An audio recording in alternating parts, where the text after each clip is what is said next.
The Blind Man and the Hunter by Hugh Lupton. Once upon a time there was a blind man who lived with his sister in a hut in a village on the edge of the forest. Now, the blind man was very clever. Even though his eyes saw nothing, he seemed to know more about the world than people whose eyes were as sharp as needles. He would sit outside his hut and talk to passerby. If they had problems, they would ask him what they should do, and he would always give good advice. If there were things they wanted to know, he would tell them, and his answers were always the right ones. People would shake their heads with amazement and say, "Blind man, how is it that you are so wise?" The blind man would smile and say, "Because I see with my ears." Well, the blind man's sister fell in love with a hunter from another village. Soon enough, there was a wedding. The hunter was married to the blind man's sister. And when the great wedding feast was finished, the hunter came to live in the hut with his new wife. But the hunter had no time for his wife's brother. He had no time at all for the blind man. "What use," he would say, "is a man with no eyes?" And his wife would reply, "But husband, he knows more about the world than people who can see." The hunter would laugh and say, "Ha ha ha, what could a blind man who lives in darkness know? Ha ha ha." Every day the hunter would go into the forest with his traps, spears, and arrows. And every evening when the hunter returned to the village, the blind man would say, "Please let me come hunting in the forest with you tomorrow." But the hunter would shake his head. "What use is a man with no eyes?" And the days and the weeks and the months passed, and every evening the blind man asked, "Please let me come hunting with you tomorrow." And every evening the hunter shook his head. But then, one evening, the hunter was in a good mood. He had returned home with a fine catch, a fat gazelle. His wife had prepared and cooked the meat, and when they had finished eating, the hunter turned to the blind man and said, "Very well, tomorrow you will come hunting." So the next morning they set off into the forest together, the hunter with his traps, spears, and arrows, leading the blind man by the hand along the track between the trees. For hours and hours they walked. Then suddenly the blind man stopped. He tugged the hunter's hand, saying, "Shh, there is a lion." The hunter looked about, but he could see nothing at all. "There is a lion," said the blind man. "But it's all right. He's eaten and he's fast asleep. He won't hurt us." They carried on along the track, and there, sure enough, was the great lion stretched out, fast asleep under a tree. As soon as they had passed it, the hunter asked, "How did you know about that lion?" "Because I can see with my ears." For hours they continued, and then the blind man tugged the hunter's hand again.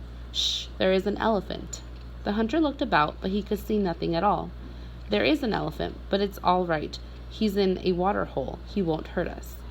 They carried on along the track, and there, sure enough, was the great bull elephant wallowing, splashing around in a water hole, squirting mud onto his back.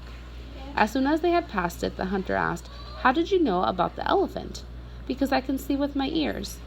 And they continued deep into the forest until they came to a clearing. The hunter said, "We'll leave our traps here." The hunter set one of his traps, and he told the blind man how to set another one. When both traps were ready, the hunter said, "We'll come back together tomorrow and see what we've caught." And together they made their way home to the village. The next morning they were up early. Once again they set off along the track into the forest. The hunter offered to hold the blind man's hand, but the blind man said, "No, I know the way now." The blind man walked ahead this time, and he did not catch his foot on a root or a tree stump. He did not miss a single turn.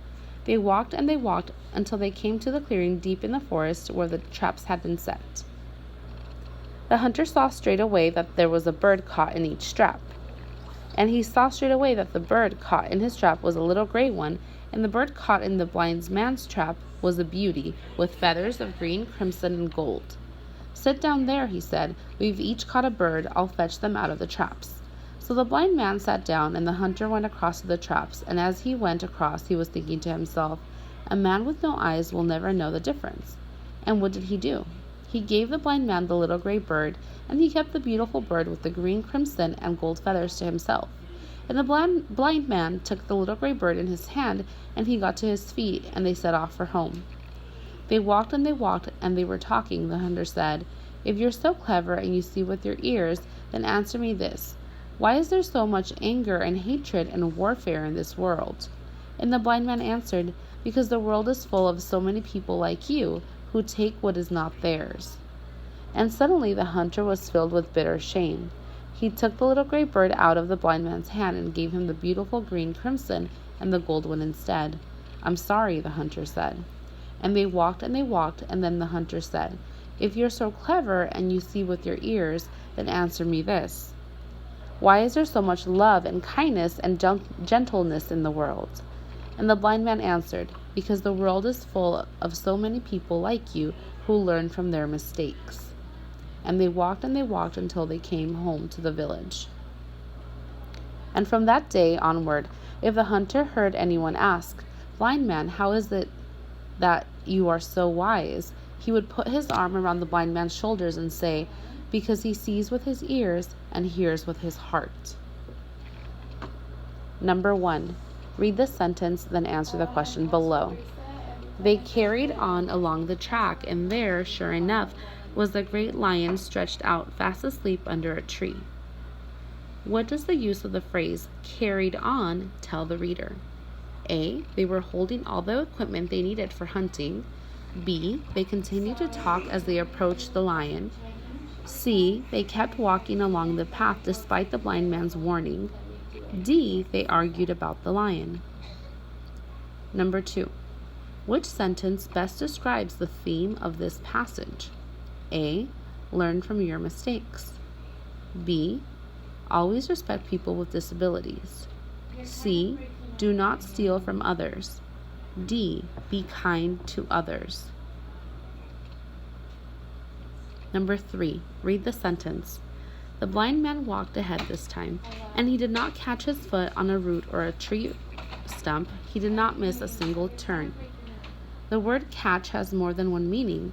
What does catch most likely tell the reader about the blind man in the passage? A. He is sure-footed despite his blindness. B. He didn't need to hold on to the hunter's arm. C. He relied on the hunter to hold him steady in case he fell.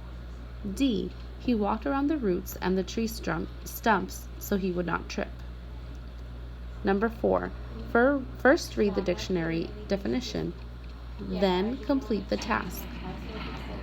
Noun. 1. A painful feeling of humiliation or distress caused by the consciousness of wrong or foolish behavior. Circle the word in the sentences that most closely matches the definition provided. They walked, and as they were walking, the hunter said, If you're so clever and you see with your ears, then answer me this. Why is there so much anger and hatred and warfare in this world? And the blind man answered, Because the world is full of so many people like you who take what is not theirs. And suddenly the hunter was filled with bitter shame. He took the little gray bird out of the blind man's hand and gave him the beautiful green crimson and the gold one instead. I'm sorry, the hunter said. And they walked, and the hunter said, If you're so clever and you see with your ears, then answer me this. Why is there so much love and kindness and gentleness in this world?